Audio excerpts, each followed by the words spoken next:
You can't fire the owner because Nope. he can't fire himself.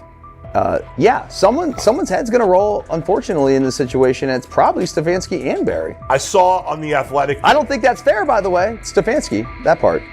I agree. I was saying the other day on my podcast that Barry should be fired.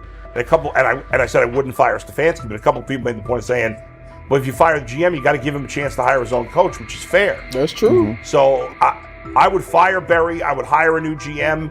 If that GM thinks Kevin Stefanski's a good coach, wants to stick with him. Right. The situation in Cleveland has escalated with the NFL. Sources indicate GM Andrew Barry is prepared to move on from head coach Kevin Stefanski if he refuses to elevate Shedeur Sanders. The Browns are weighing a major quarterback change. Leadership appears to be aligning behind Sanders and pushing for immediate action. This is a high-stakes decision about control and the team's direction. I think it's unfair for me to comment in I guess, maybe on behalf of the industry. All I can say is this, the time that we spent with Shedeur, and what he's done throughout his college career is impressive. He's an impressive young man.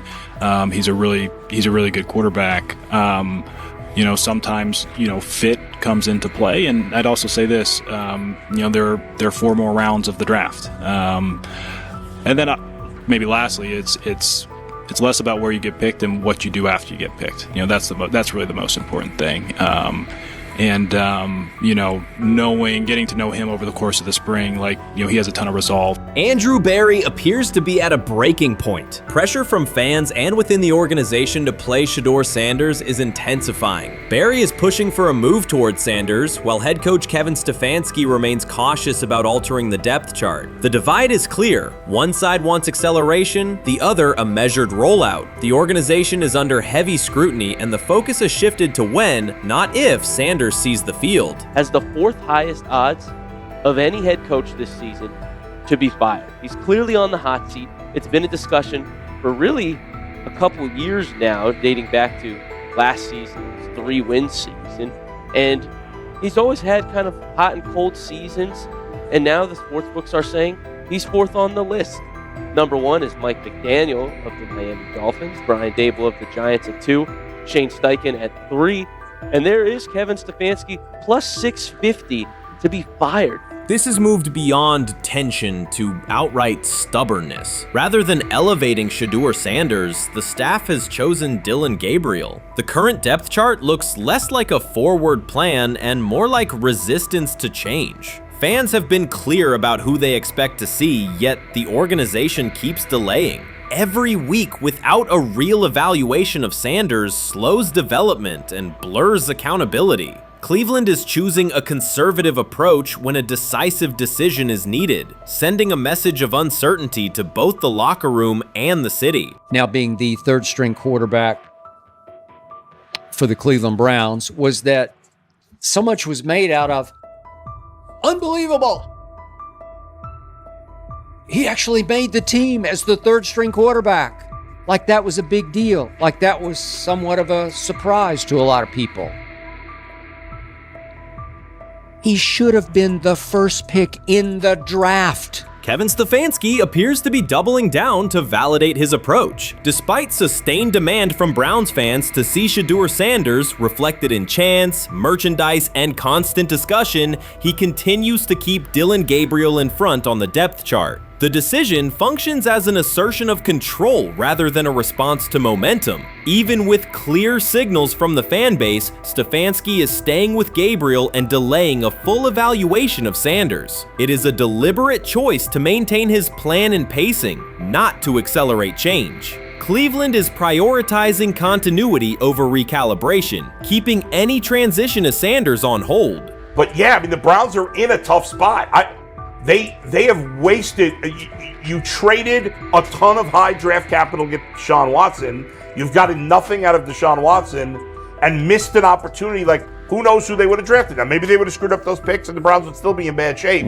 Andrew Berry is likely frustrated watching Dillon Gabriel default to conservative throws while the offense stalls. From a football perspective, this appears to be the hill Kevin Stefanski is choosing to stand on. Keeping Gabriel ahead of Shedeur Sanders has limited the unit's explosiveness and prevented a full evaluation of a higher ceiling option. Drives end quickly, field position flips, and momentum is lost while Sanders remains on the sideline. Fan patience is wearing thin. Each ineffective series intensifies criticism and shifts scrutiny toward the coaching staff's criteria for the depth chart. With every additional snap for Gabriel, the decision reads less like an open competition and more like rigid adherence to a plan that isn't producing results. The optics are clear. A dynamic quarterback sits while a cautious approach keeps the offense in neutral. If this continues, accountability questions will grow inside and outside the building. What performance benchmarks keep Gabriel ahead of Sanders? When will Sanders receive first-team reps in live situations to allow a fair comparison? The front office must decide whether to preserve continuity or pivot toward a timely assessment of Sanders. The longer the current approach stays in place, the more it signals stubbornness rather than adaptation, and the more pressure mounts to realign the plan with on-field output.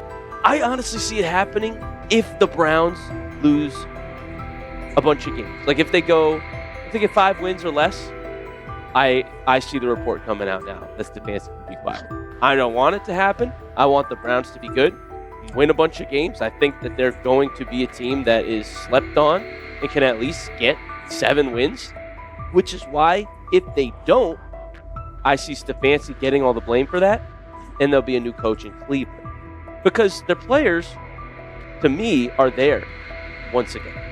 We've talked about the incredible rookie class. The approach in Cleveland lacks consistency. One week, Andrew Berry signals he wants Shedeur Sanders on the field. The next, Dillon Gabriel gets the reps and the plan stays conservative. Through it all, Kevin Stefanski shows limited urgency despite pressure on his job security. Fans are asking for an offense that can push the ball, change field position, and produce points. Instead, the unit leans on short throws and cautious sequencing. Gabriel's play keeps the ceiling low and momentum static, while a full evaluation of Sanders is postponed. The result is growing frustration and a clear disconnect between the front office, coaching staff, and expectations in the stadium.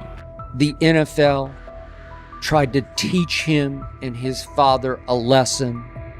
You don't act like that. You don't talk like that before a draft. We'll show you how our game is played.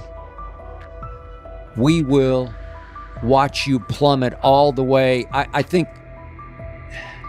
I think he would have gone undrafted except for that owner in Cleveland. And he is the key to everything because he is something of an against the grain maverick owner. He's kind of a wannabe Jerry. Fan speculation is growing. Some believe Kevin Stefanski lacks confidence in Shedeur Sanders. Others think he's prioritizing Dillon Gabriel for reasons unrelated to performance. A more extreme view claims Stefanski is manipulating outcomes to secure a buyout. Whatever the motive, the risk is clear. This approach is straining his relationship with GM Andrew Berry and alienating the fan base. Pressure is rising, Berry's patience is running out, and supporters have shifted from requests to demands. If the current plan continues, calls for a change in quarterback and accountability will intensify. We've got news. Got news. About my Cleveland Browns. We've got an oblique problem. Obliques are big deals, especially when it's your quarterback. Now, he might be 4th on the depth chart, but he was number 1 in the preseason game last week, and he did a great job. 138 yards, 2 touchdowns. Shedeur Sanders has an oblique injury. That is not good. I do not like this. I hate this because I want to see more reps for Shedeur Sanders. Shedeur Sanders, a projected breakout this season, has been sidelined unexpectedly. The Browns coaching staff confirmed an oblique injury significant enough to keep him out of all activity. No reps, no drills, no warm-ups. Concerns are rising about how this may affect his momentum and force adjustments to the team's plan. The focus now is his recovery timeline, the impact on his development, and the next steps for the quarterback depth chart. Browns rookie quarterback Shedeur Sanders injured his oblique during practice practice today, putting his status in doubt for Saturday's preseason game against the Eagles. He's the latest quarterback on Cleveland's roster who has dealt with a health issue, joining fellow rookie Dillon Gabriel and Kenny Pickett. Sanders, who is trying to fight his way up the Browns' depth chart, started the preseason opener last week and threw 2 practice. So how concerning is this for Shedeur as he is trying to, again, make his way up the depth chart, be QB2, potentially QB1 in the future? Dillon Gabriel taking Shedeur Sanders' QB1 spot after Sanders suffers an oblique injury is more than a roster change. It signals the staff is choosing urgency over efficiency. You do not replace a quarterback operating near a 70% completion rate with one coming off a 32% outing unless the decision is driven by desperation or poor evaluation. That is not strategy, it is avoidable loss of production. The impact on accuracy, timing, and drive sustainability is clear, and the difference is apparent to anyone watching. Well, here's what we know. I mean, after practice, Kevin Stefanski, the head coach of the Cleveland Browns, was not available to the media, but I did talk to him on the field as the players were coming off, and he told me that Shedeur Sanders complained of oblique soreness during the warm-ups this morning. Shedeur Sanders' absence isn't just a gap in the lineup, it's a setback for the entire offense. He thrives under pressure and makes throws others won't attempt. When he's healthy, every pass has intent, every drive has rhythm, and opposing defenses know they're in for a long day. Replace him with Dillon Gabriel and the defense senses an opening. Corners press tighter, safeties cheat down, and linebackers blitz more aggressively because they don't expect the same timing, velocity, or accuracy. Yes. I mean, yeah, I'm a fan. I'm not even going to try to hide it. Rich gets you guys are fans. Like, you guys talk about Cleveland Browns quite a bit. Yeah, it's almost annoying to me. It aggravates people. Like, people don't like the fact that Rich talks a lot about They must love Shedeur. I'm here. But it's like, you know, you have a friend, and that friend's child is following in the family's footsteps. You want them to do well. I don't know why people have such an issue. I know Rich is supposed to be impartial, but it's kind of hard when you have that type of tie to it. But yeah, I'm rooting for Shedeur, man. And Dillon Gabriel's 32% completion rate isn't just poor, it's untenable at this level. A number that low needs no context. It means 2 misses for every completion. Weather, opponent, and play calls are secondary when efficiency is that limited. That output does not sustain drives or keep the full playbook viable, yet he is starting while Shedeur Sanders is sidelined. The contrast is clear. Sanders brings accuracy, timing, and command. Gabriel's recent performance reflects inconsistency and missed opportunities. Choosing Gabriel under these circumstances reduces offensive reliability and invites defensive pressure. It is a decision that sacrifices efficiency and field position. So it'll be interesting to see what happens with Dillon Gabriel, but to the Shedeur Sanders point, it is unfortunate because I thought he was gaining some momentum. I know the practice that they had before they left for Philly, Daniel Oyefusi reported that he actually took the most reps of all of the quarterbacks. And that was the first time that had happened. It was the first time that he had went ahead of Dillon Gabriel, practicing with the twos, etc. So, like, coming off that stout performance against the Carolina Panthers, he was gaining momentum. If this were a clean evaluation, there would be no debate. Shedeur Sanders is the clear choice. He's accurate, composed, and consistent with a track record of high-level production. Dillon Gabriel remains a question mark, and not the kind that stresses defense. He's the kind that makes coaches consider leaning on the run to limit risk and protect field position. The reality is that injuries create openings for players who haven't earned them. Gabriel has stepped into QB1 while Sanders is out, but that reflects circumstance, not superiority. We don't know the severity of this oblique injury and whether it will even keep him out of Saturday's game against the Eagles. As for moving up the depth chart, I'm the Browns preseason sideline reporter. I was there Friday night when he burst onto the stage and set the NFL world buzzing. And yes, his demeanor was tremendous. His poise was tremendous. He did the things that were asked of him. But at the end of the day, he wasn't actually asked to do all that much. The real concern is how this could attach to Shedeur Sanders' reputation. The NFL is unforgiving about availability. An oblique injury for a quarterback isn't minor. It affects mechanics, torque, and timing. Even with a strong return, the injury-prone label can linger. For the Cleveland Browns, or any team seeking stability under center, that perception is toxic. Teams don't want a player they fear won't make it through October. That's the risk. Talent doesn't always overcome league politics. Once questions about durability start, they rarely fade. They surface in contract terms, roster decisions, and sideline evaluations. So Shedeur Sanders is injured again? If you were following along on social media today for the Browns' first joint practice in Philadelphia against the Eagles, wow, you were in for a tumultuous ride. I mean, all the reporters, both Browns and Eagles reporters, were pretty much flabbergasted at the fact that Shedeur Sanders was taking 0 team reps during the day, and even Tyler Huntley was getting team reps instead of Shedeur. And then it came out, obviously, everybody's speculating. There's people calling for Kevin's jobs. And before I go any further, I don't blame anybody. Ever. Meanwhile, Dillon Gabriel's number should be sidelining him, not elevating him. A 32% completion rate isn't a dip, it's a warning sign that points to issues with field vision, timing, and receiver cohesion. That's the quarterback taking snaps while Shedeur Sanders is out. Put their work side by side and the gap is obvious. Sanders shows consistent placement, timing, and footwork that reflect high-level execution. Gabriel's recent output introduces variability that shrinks the call sheet and stalls drives. You can't claim the priority is winning while starting a quarterback who isn't reliably delivering routine completions. Fans recognize it, receivers lose confidence and tempo when targets are off, the offensive line's urgency fades when protection doesn't translate into productive throws, team belief in the quarterback is fragile, and once it erodes, a season can come apart quickly.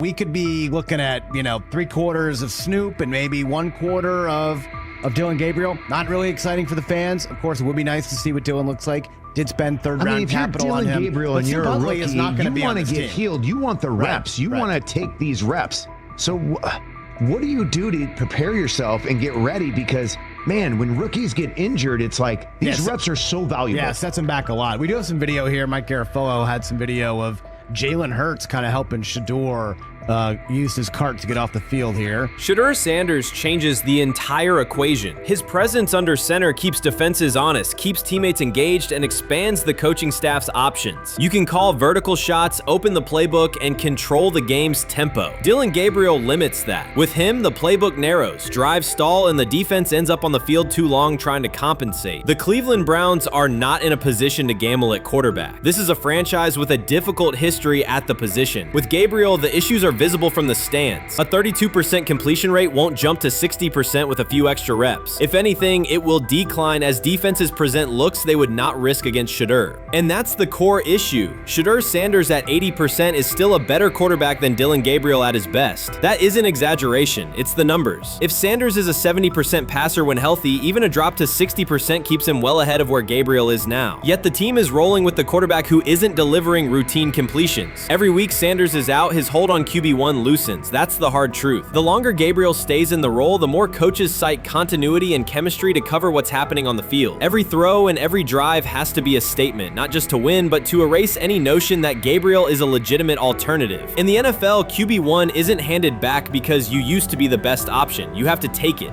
Started off with some positive news for Shedeur, and then it kind of just went left real quick. Shedeur got the news early on that if Dillon Gabriel couldn't go, he would get his second straight start in the Saturday preseason game against the Philadelphia Eagles. And then he went on to injure his oblique. For the fans who don't know exactly what part of the body the oblique is at and what that injury is and how it can impact the quarterback, can you explain to them what is an oblique injury?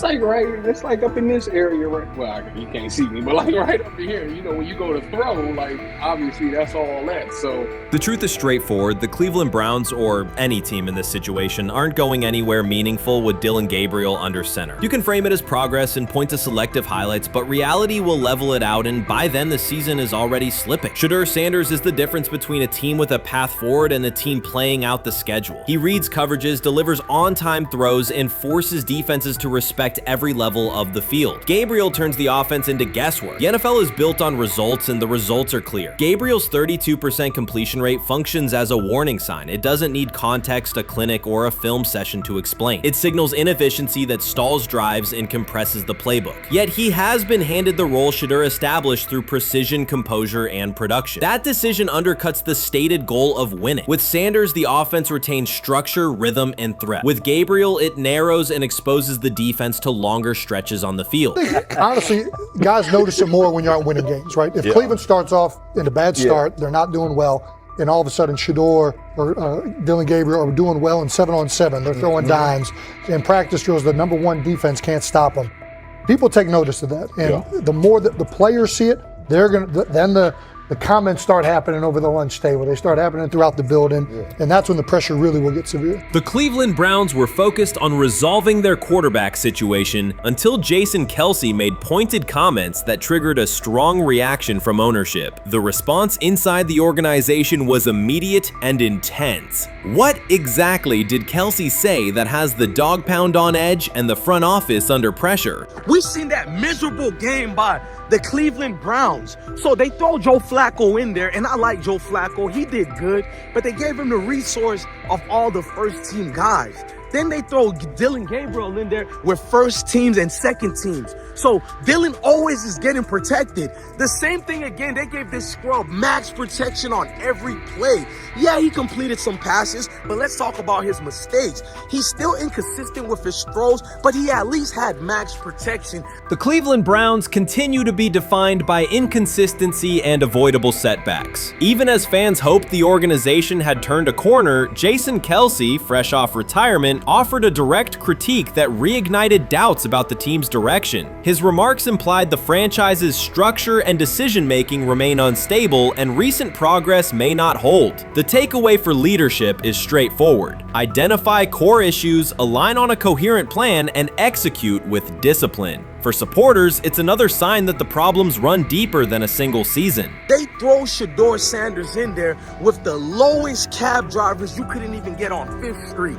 And I'm pissed off, bro, because the play calling was abysmal. Look, even if you don't like Shedeur didn't even get a chance to be trash.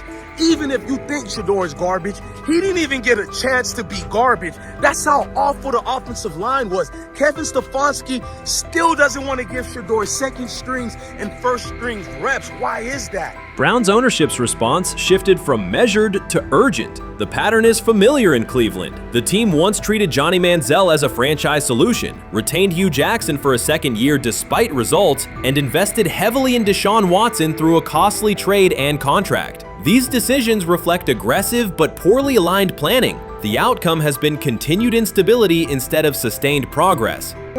That this was the guy that they wanted to start. He's seasoned, he's experienced, he still has a big-time arm, even at his age, and they open with the Cincinnati Bengals. They wanted that experienced guy. He was always going to be the guy. They were not going to start Dylan Gabriel or Shedeur Sanders in week 1. Kenny Pickett had a hamstring injury. It makes it easy to go with Joe Flacco. And the question isn't and wasn't going to be who's the starter in Cleveland. The question is, who's going to be the backup in Cleveland? Who's going to be the number 2 quarterback when they open the season against these Bengals? Fans still show up season after season, expecting improvement and bracing for setbacks. The usual pattern has been early optimism followed by a gradual collapse. But last season was different. For a sustained stretch, the Browns looked organized and competitive, resembling a functioning team. Couple days, 3 days until roster cutdowns, how do you feel about that? Do you feel like you belong here on this team?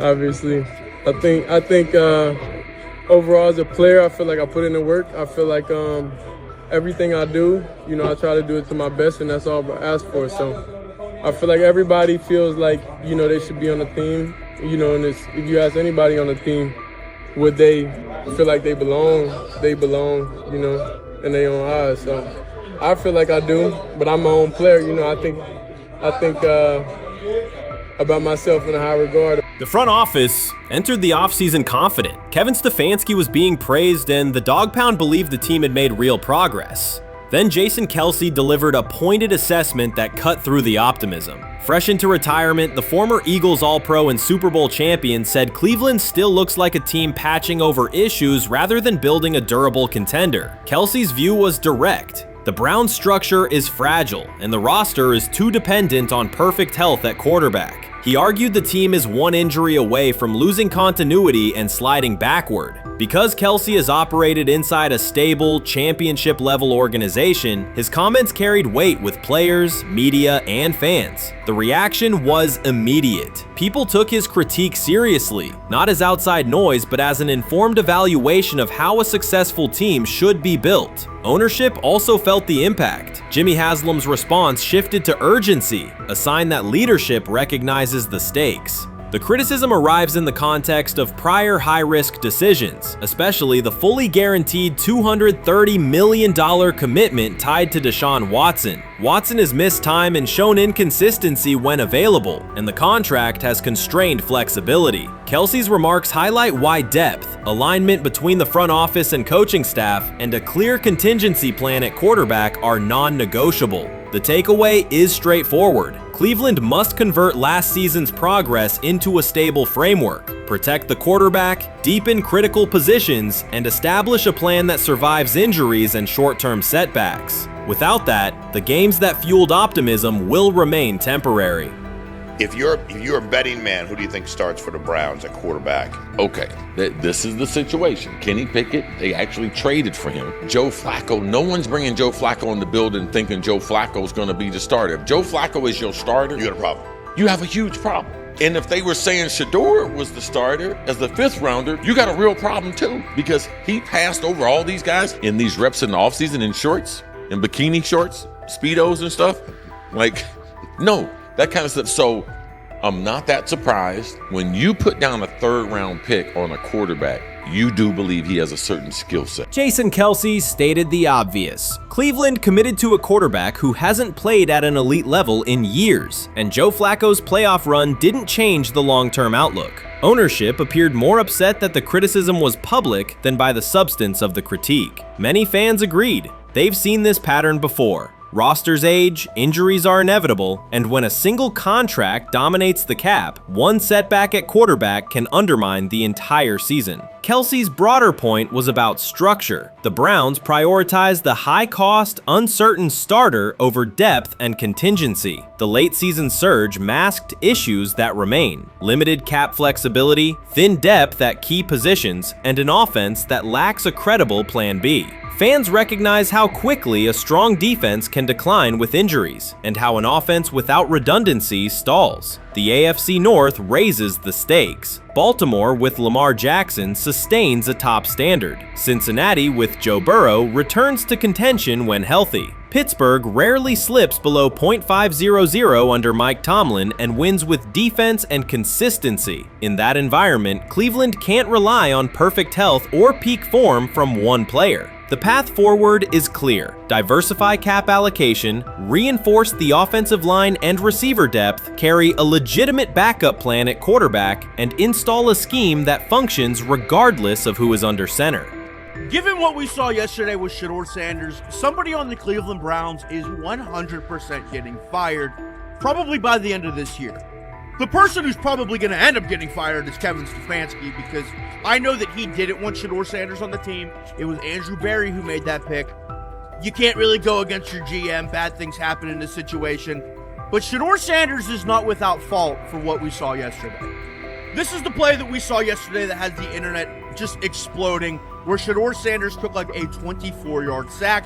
Half of the internet is saying that this is all Kevin Stefanski's fault. Cleveland showed progress last season, but the underlying concerns remain. Jason Kelce highlighted them directly. The Browns' long-term plan is fragile, cap-constrained, and overly dependent on perfect health at quarterback. His comments focused attention on structural issues, roster depth, continuity in coaching, and a sustainable offensive approach, rather than a single hot streak. That criticism resonated because it reflected what many around the league already see. Ownership's reaction underscored the sensitivity. Jimmy Haslam has presided over frequent coaching and quarterback changes, and external scrutiny carries weight when it comes from a respected veteran with championship experience. Kelce's remarks reinforce that last year's Joe Flacco stretch was a short-term solution, not a foundation. The team still needs a durable plan that can withstand injuries and inconsistency. The practical takeaway is clear: stabilize the system, diversify cap usage, and build depth at key positions so the offense functions regardless of who is under center. That includes a coherent development pathway for younger talent such as Shedeur Sanders, with defined practice reps, protection, and scheme alignment. Kelce didn't say anything outrageous. He articulated the gap between a brief surge and a credible long-term contender. I have the faith of a mustard seed.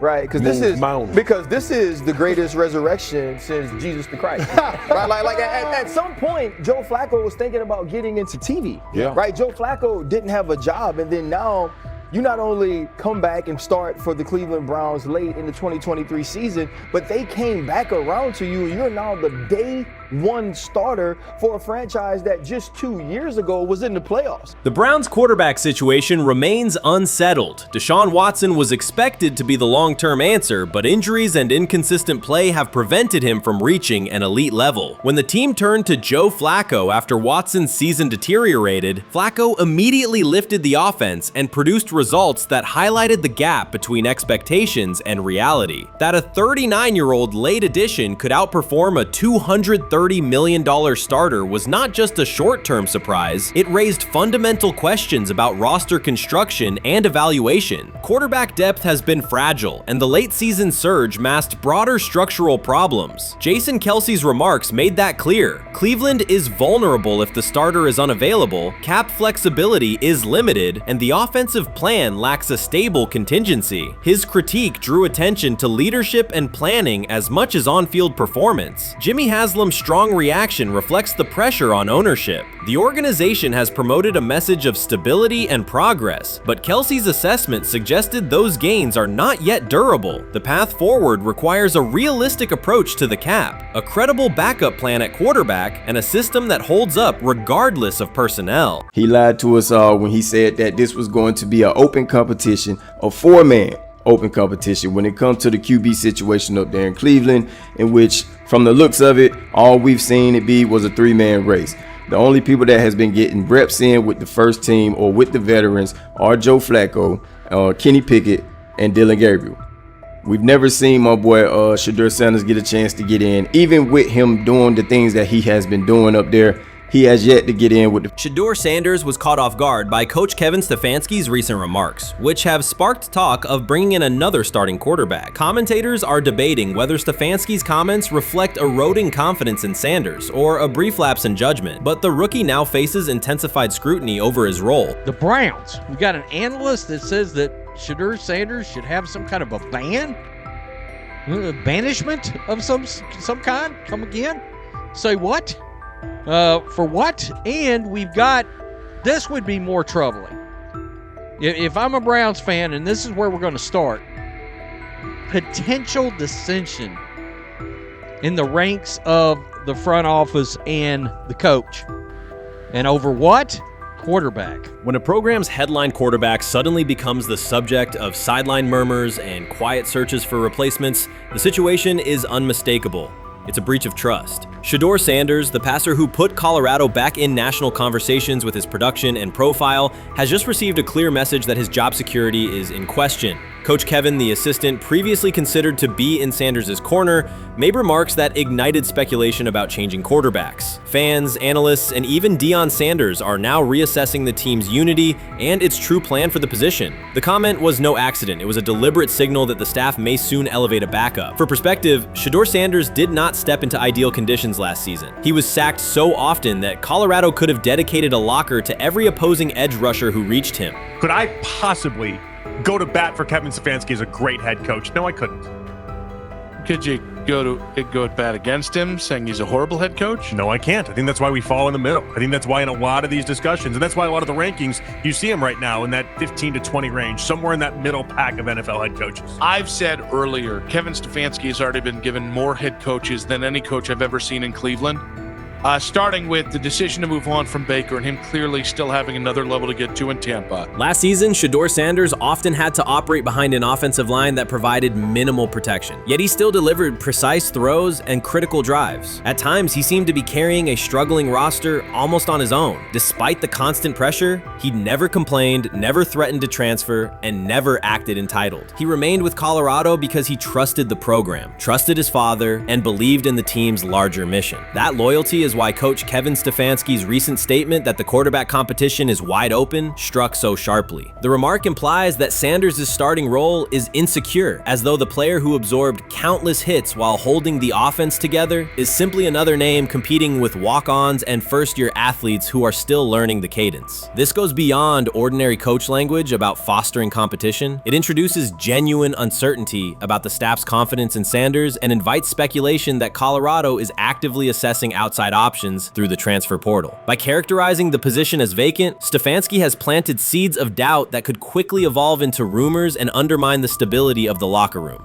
I'm sorry, but when it comes to quarterback, I'm going to defer to my head coach, generally speaking, especially one with Stefanski's track record and how he's viewed across the league. So this is interesting because it tells you Kevin Stefanski's not a Shedeur Sanders guy. And it also tells us who made these picks. Exactly. The Cleveland Browns made a rather awkward decision in the NFL draft, opting to take quarterback Dillon Gabriel in the 3rd round, well before he was expected to fly off the board. Then 2 rounds later, the Browns took fellow quarterback Shedeur Sanders. So what exactly is going on? Discussion has begun about whether Colorado is actively evaluating another quarterback and preparing for life after Shedeur Sanders. Analysts are debating whether Coach Kevin's move is calculated strategy or a misstep that jeopardizes team stability. Sanders remains a top NFL prospect, Deion Sanders' son, and the program's public face. His highlights dominate social media and his jerseys outsell the team's victories, yet he is once again being asked to reaffirm his position. The issue is more than routine roster management. It intersects with the family dynamics that shape the program. By portraying the quarterback job as open, Coach Kevin signals to both Shedeur and Deion that the staff is willing to move on despite Sanders' stature. For Shedeur, sitting through film sessions while hearing talk of potential replacements adds an unwelcome layer of uncertainty to an otherwise proven resume. The decision may reflect a desire for a quarterback with a different profile, perhaps someone more mobile and system-oriented, rather than a dismissal of Sanders' accomplishments. That's exactly what he says. I'm told the footage of Shedeur Sanders meeting with the Giants is so bad that both the Browns and the Sanders family have threatened legal action if it is published. The New York Giants have released audio from their draft interview with Shedeur Sanders, and the disclosure has drawn intense public reaction. Fans want to know whether Sanders made critical remarks and why the Giants shared material that should have remained confidential. The situation revolves around an open microphone, contentious comments, and the broader implications of the league. The New York Giants published a brief, edited segment from their interview with Shedeur Sanders and withheld the remaining footage. Observers are debating whether this was a strategic public relations decision or an attempt to discredit him. The team has offered no additional explanation, and many fans view the limited release as inadequate and potentially misleading. They are demanding full transparency and accusing the organization of orchestrating a negative narrative. While criticism of Sanders is vocal, his supporters are responding with equal intensity. There was another team that he sat down with. What do you mean it didn't go well after that? So, he was pissed that they did that to him. They did that to him. He counter-confronted the them. same thing they do to every other quarterback prospect. They did that to him. They slide in a mistake to see if you catch it. Right. And so because you're the quarterback. But he didn't take it as a correction. He took it as like he got pissed off. Yeah, and it's like so here's another one. So another one was, he throws a bad interception, and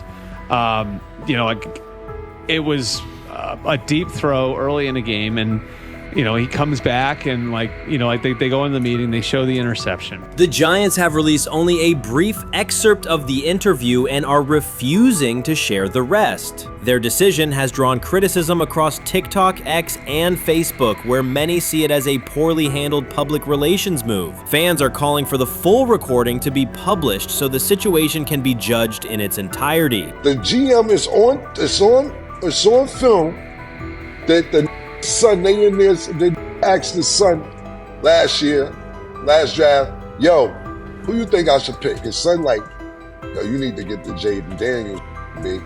This is what his son, it's on tape. You should go Jaden Daniels. He laughing at his son. And all right, cool, get Jaden Daniels. I don't even know how that tape got out. I wouldn't have let the get out. Shedeur Sanders appears unfazed by the situation. Although the Giants suggested he was more hype than substance, their handling of the interview has instead elevated his visibility. Analysts across major sports outlets are now discussing him more than before, keeping his name prominent in the news cycle. New York Giants, where these tapes at? You hear me? Because if Shedeur Sanders was so unprofessional, y'all would have leaked the tapes for the whole world could see, right? Cause understand, it's a lot of he say, she say. But one thing I do know, as a young black man growing up in this world, being straightforward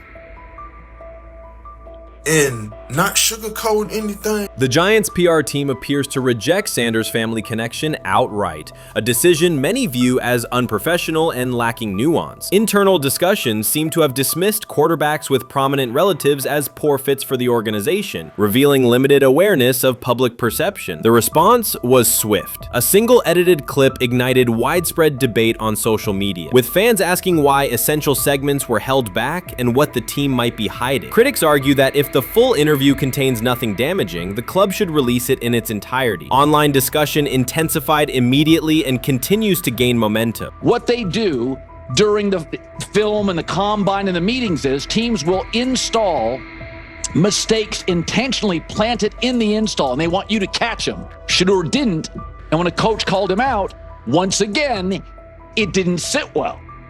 It's like, bro, there's not many teams needing quarterbacks, especially since Pittsburgh appears to have a deal with Aaron Rodgers and Tennessee's getting Kale Moore. The Giants' decision to withhold the full interview has produced an unintended result. Instead of diminishing interest in Shedeur Sanders, it has intensified it. Media outlets and analysts are now examining every on-field rep, press comment, and public appearance as evidence of how he conducts himself under scrutiny. Each throw, adjustment, and answer is tracked and evaluated against league standards, reinforcing the view that he remains composed and professional. Many fans contend that the organization has misrepresented Sanders and suggest the issue may stem from the Giants' view of his father, Deion Sanders. They see the partial release as an attempt to raise doubts about his character by association. That perception has only made his profile more compelling. The discussion has shifted from whether he deserves a high draft position to how effectively he withstands sustained pressure. Sanders is now regarded not just as a talented prospect, but as a symbol of resilience, central to debates about transparency and organizational strategy. Even if the Giants eventually provide more context, the visibility they have created for him is unlikely to fade. The most fun yet the most difficult thing I cover and we cover all year long is not games. It's the NFL draft. Because I've said this many times, you get lied to for a month to 2 months up to it. And so often during the draft, and every few drafts, there's a guy that really falls, precipitously falls. This year it was Shedeur Sanders, it's been Aaron Rodgers, it's been Dan Marino. Every few years somebody falls a lot. And so, but those stories don't come out until like the fall. Criticism of Shedeur Sanders from within the Giants organization has become increasingly public. Team communications appear focused on casting him as an overhyped prospect, whose character should be questioned,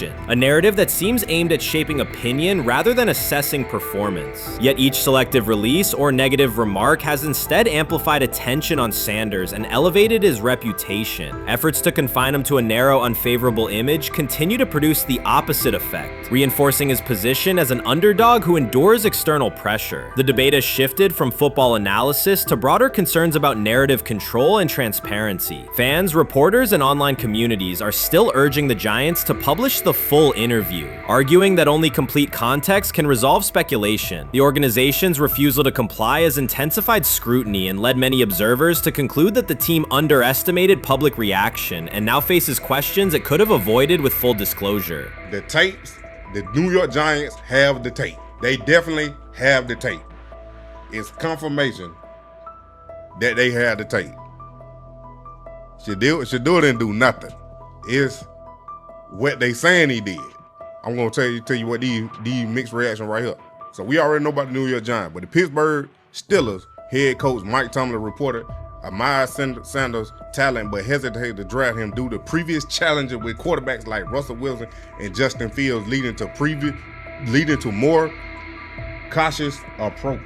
Las Vegas Raiders. Sanders met with Raiders at the NFL scouting combine and expressed enthusiasm about potentially joining the team. His familiarity with the West Coast offense and quick release was noted positive, though concerns about his ceiling. Hours after the Giants posted that short audio clip, the timeline never slowed. Comment threads filled with frame-by-frame breakdowns, lip-read attempts, and side-by-side comparisons of what was said versus what was left out.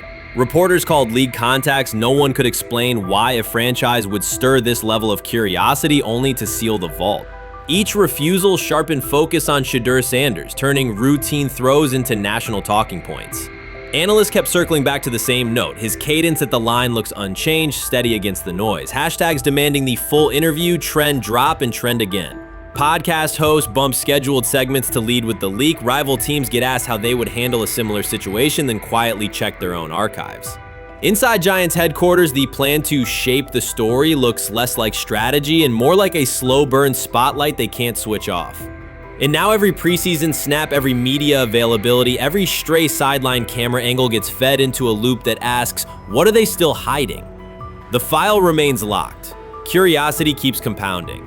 Until someone presses upload or steps to a podium and explains the redactions, the subject drifts away from depth charts and play design, fixing instead on secrecy, control, and the risk of underestimating how fast attention turns pressure into permanence. Momentum isn't fading, it keeps recalibrating, louder, impossible to mute. They have never loathed college football itself. They have resisted the people determined to reshape it. When Deion Sanders, black, direct, unapologetic, walks into a room of power brokers and speaks with authority instead of deference, critics recoil. During his playing days, they complained about celebrations and gold chains. Now that he is a head coach, mentor, and father, they label him something more polite, but just as dismissive, a problem. At Big 12 Media Days, Sanders addressed the accelerating chaos of the name, image, likeness market. He said college football needs a salary cap, not to hobble players, but to impose order on a system that showers unproven freshmen with seven-figure promises while the rest of a roster hunts for scraps. He called the situation unsustainable. Within hours, ESPN commentator Paul Feinbaum branded him a hypocrite, arguing that Sanders profited from NIL at Jackson State and now wants rules only because his most marketable athletes have moved on. The accusation spread quickly because it fit a comfortable storyline. Outspoken black coach gains from change, then protests when the advantage disappears. That framing ignores context. Sanders never criticized players earning money. At Jackson State, he urged corporate sponsors to partner with athletes who had been invisible to major brands for decades. What he wants now is stability, standardized guidelines, basic financial literacy, and roster balance that prevents locker rooms from fracturing over uneven payouts. When other coaches, Nick Saban, Dabo Swinney, Lane Kiffin, voiced similar concerns, they were praised for foresight. When Sanders spoke, the tone shifted to suspicion. The difference is not the message, it is the messenger. Feinbaum's response followed a familiar script. When black leaders question the structure of the sport, their motives are interrogated, their credibility attacked, and their competence doubted. He did not level the same charge at Jimbo Fisher when Fisher complained that NIL disturbed recruiting. He stayed silent when Kiffin lamented the transfer portal. But Sanders, who raised enrollment and television ratings at Jackson State, brought unprecedented attention to Colorado in one season and consistently mentors players beyond football, was called opportunistic. Feinbaum dismissed the cultural impact Sanders created, the exposure for historically black colleges, the draft pick developed, the infrastructure improved, reducing his work to a marketing stunt dependent on star sons Shedeur and Shiloh or two-way standout Travis Hunter. Sanders did not retaliate. He returned to practice, media obligations, and recruiting. His confidence is rooted in faith and in the responsibility he feels toward young athletes whose lives will extend decades beyond their highlight clips. When he asks for NIL boundaries, he is thinking about freshmen handed large sums without guidance, families unprepared for sudden wealth, and programs that abandon kids once production stalls. He has watched that cycle from the inside. He wants protections, not restrictions. Critics predicted Colorado would fade once Shedeur and Hunter leave. Instead, Sanders signed blue-chip quarterback G.J. Lewis and a wave of transfers eager to join a program that values personal growth as much as on-field wins. Recruits see a coach who challenges the status quo, who places black culture at the program's center without apology, and who will remain visible when social media buzz cools. They recognize that Sanders does not chase attention. Attention follows his results. Media outlets reduce the upcoming Buffaloes season to a win total prop. 6 victories, give or take. Sanders is playing a longer game. He wants to show young athletes, especially black athletes, that they can lead authentically, speak with conviction, and refuse to shrink for access. Success measured only by the scoreboard misses the point. If Sanders builds men who graduate with financial literacy, self-confidence, and community awareness, he will consider the mission successful, even if Colorado finishes with 5 wins instead of 10.